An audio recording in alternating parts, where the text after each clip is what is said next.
তোমার মনে আছে আমাকে একটু বেশি সময়ের জন্য না পেলে কি পরিমাণ কল মেসেজ করতে?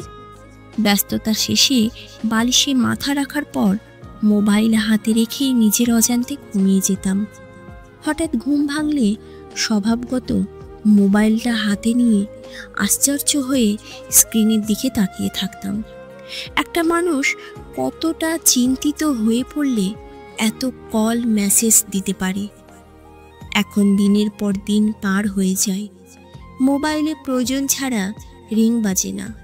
কেউ আমাকে না পেয়ে কল মেসেজ দিয়েই যাচ্ছে, এমন ঘটনাও আর ঘটেনি।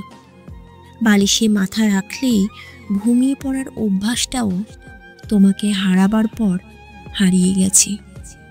আমাদের কিছু সুন্দর মুহূর্ত ছিল, মুহূর্তগুলো এখন স্মৃতি হয়ে